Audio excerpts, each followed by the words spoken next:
నమస్తే. ఈరోజు మన రాష్ట్ర ముఖ్యమంత్రి జగన్మోహన్ రెడ్డి గారు ప్రారంభించిన వెలిగొండ ప్రాజెక్ట్ గురించి 4 మాటలు. ప్రజల జీవన ప్రమాణం మెరుగుపడాలంటే ప్రధానమైన అంశం నీరు. సమస్త జీవకోటికి నీరే ఆధారం.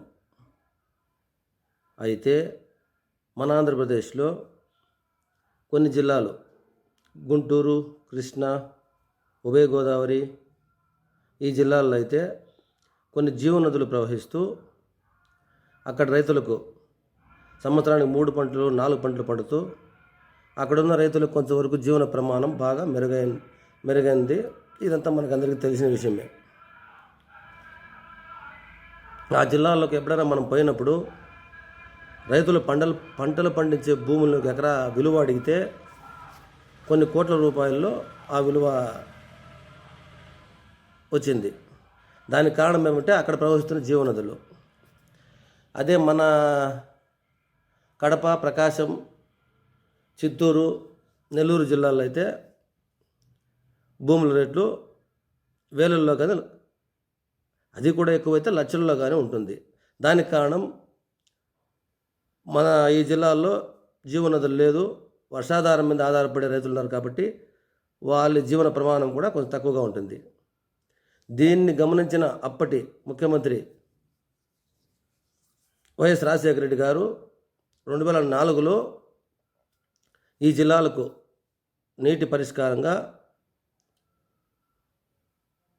శ్రీశైలం వెనుక వైపు సొరంగ మార్గం ద్వారా, అదే టెన్నెల్ ద్వారా కొన్ని వందల కిలోమీటర్లు నీటిని ప్రవహింపజేస్తూ వెలిగొండ అనే ప్రాజెక్ట్ని 2004లో ప్రారంభించారు. ఆ ప్రాజెక్ట్ని 2019 జగన్మోహన్ రెడ్డి గారు ముఖ్యమంత్రి అయిన తర్వాత దాని మీద ప్రత్యేక శ్రద్ధ వహిస్తూ కొన్ని వేల కోట్ల రూపాయలు ఖర్చు పెడుతూ ఆ వెలిగొండ ప్రాజెక్ట్ని పూర్తి చేయడం జరిగింది, జాతికి అంకితం చేయడం జరిగింది. దీని ద్వారా ఆ జిల్లాల్లో కొన్ని లక్షల మందికి త్రాగునీరు, కొన్ని లక్షల ఎకరాలకు సాగునీరు అందించే ఏర్పాటు జరిగేదానికి ఆస్కారమైంది. మన రాష్ట్ర ప్రజలు కలలను సాకారం చేయడానికి మన రాష్ట్ర ముఖ్యమంత్రి జగన్మోహన్ రెడ్డి గారు ఎప్పుడూ ముందు వరుసలో ఉంటారు. ప్రజలకు ఎవరైతే వారి కలలను సాకారం చేయడానికి అనేకమైన అభివృద్ధి సంక్షేమ కార్యక్రమాలు చేస్తారో వారినే తమ నాయకునిగా ఎన్నుకోవడానికి ఆంధ్రప్రదేశ్ ప్రజలంతా సిద్ధంగా ఉన్నారు.